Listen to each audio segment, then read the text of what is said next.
the most tremendous new musical experience you can have.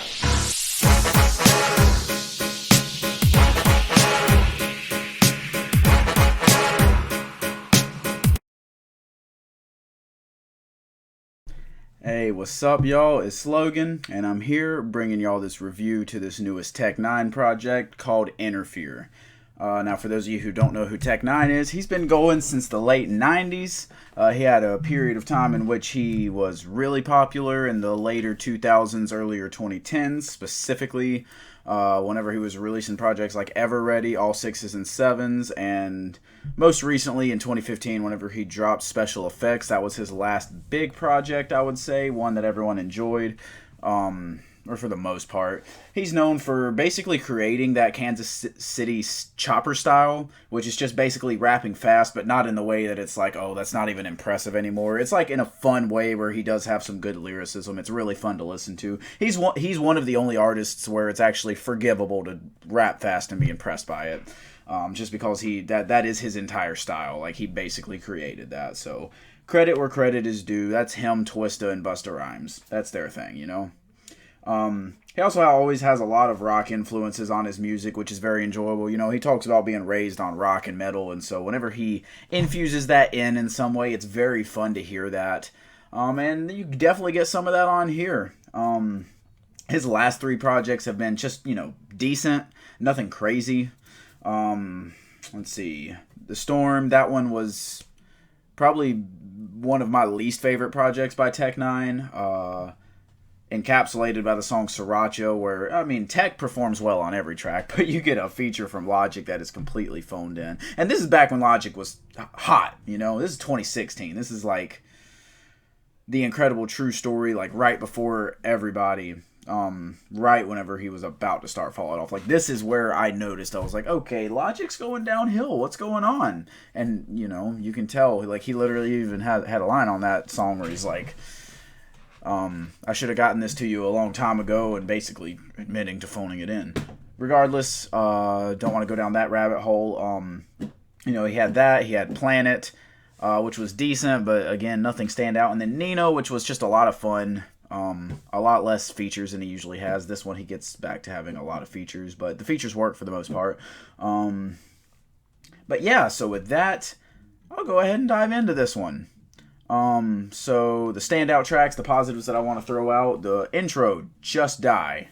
I thought N9ne always does a great job of creating an introduction to his albums with really hype tracks, and here you get more of the same. He switches up the flow a lot. He goes fast, and then he goes into his more like just really hype but slower rapping. It's all over like a pretty good rock influenced beat. I very much enjoy this track, and it's definitely some classic N9ne feels to that one. Look What I Did. I love this track because it features Flatbush Zombies, and everyone kills their verses. It's a very good posse cut that we all know Tech's good for. Throwback to Worldwide Choppers. That's one of the songs that got me into rap in the first place back in like 2011, 2010. Whenever I think it came out in 2011, and that was one of the first rap songs that I ever heard and was like, okay, I need to hear more, That being said, yes, I'm giving credit to N9ne for helping me become a rap fan. That's the crazy part. Anyways, yes, very good track from N9ne, especially hearing him work with Flatbush Zombies. That's a lot of fun, as they are one of my favorite rap groups. I wish they would release another album. I know, they just released in 2018, I want to say. So it hasn't even been that long, but dang, I miss them. Love their music. After that, I want to throw out Dr. Sabah. I think that's how you say it. No. But honestly, I'm not even throwing this one out because it's that great of a track. It's just a lot of fast rapping, which you can't expect a song like that. But the cool part about it, and a lot of people have gotten upset about this, I don't know. The feature on here, his name's Landon Fire. And I get it, he's not the best sounding artist or anything like that, and it's not like he's saying anything that impressive. But if you follow N9ne on social media in any way, he's shared this kid a lot, and people are getting mad because they're like, okay, we get it, you're trying to make it happen, and it's just not going to happen. I don't know, it could happen. The way this kid rapped, like, his speed was there, and his lyricism was not bad.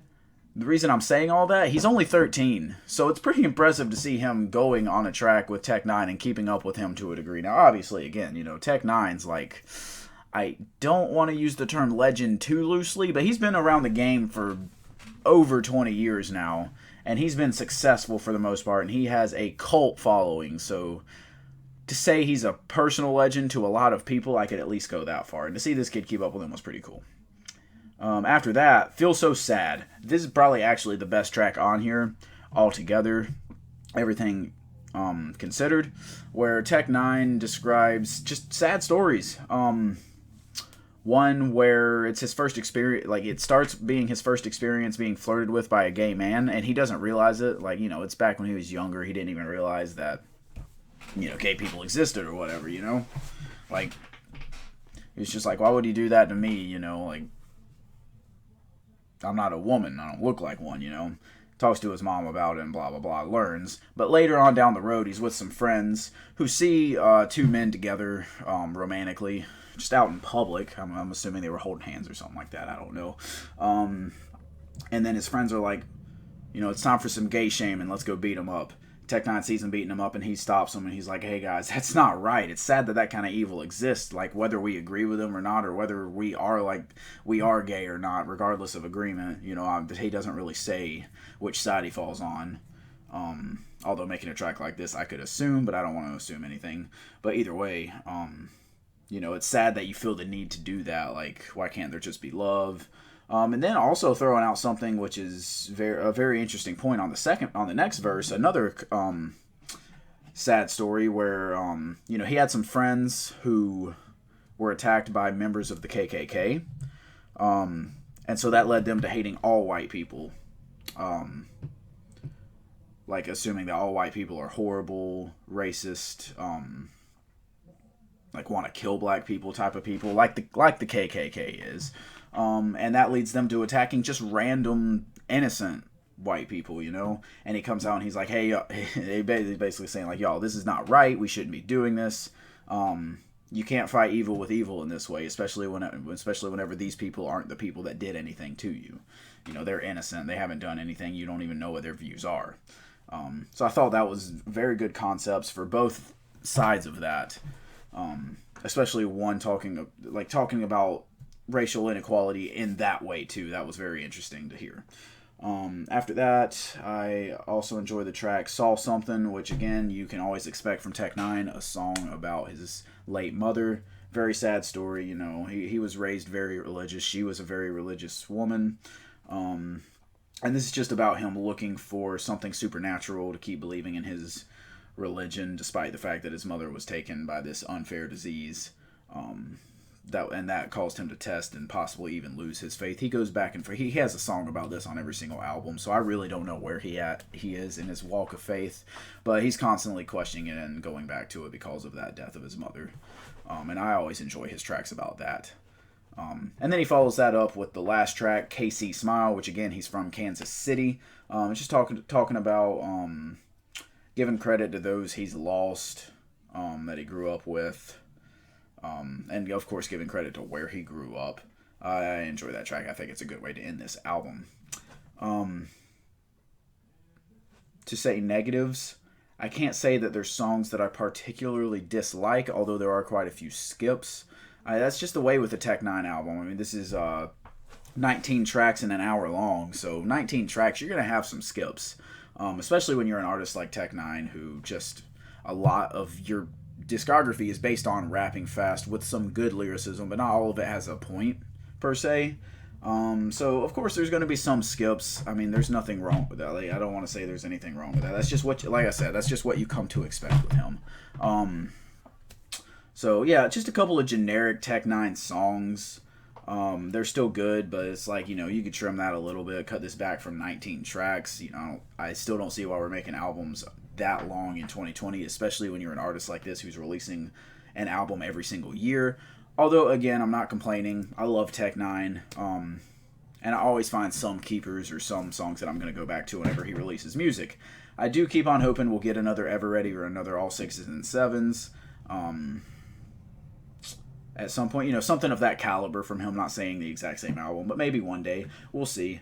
But overall, he's still a very consistent artist that you know exactly what you're going to get from him, and the fact that he's still putting out music at the same, close to the same level that he did in his prime, and he's been in it for 22 years, is pretty good.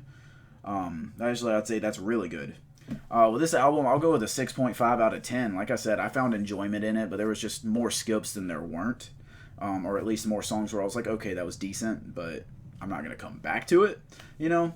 I'm probably not going to go back to this entire album, although I will go back to the songs that I enjoyed. I will definitely go back to those. I found different types of songs, from the hype, fast tracks to the slower, sad tracks. So there's definitely something you can take away from this regardless. If you're a Tech-9ne fan, you'll definitely enjoy this one. This is definitely another one of his albums. Like, you know, like I said, he's always consistent, and I consider myself a Tech-9ne fan. You know, I've been to a concert, and he's one of the rappers that got me into rap, so I definitely love his music. But being totally fair, 6.5 out of 10 is where I'm landing.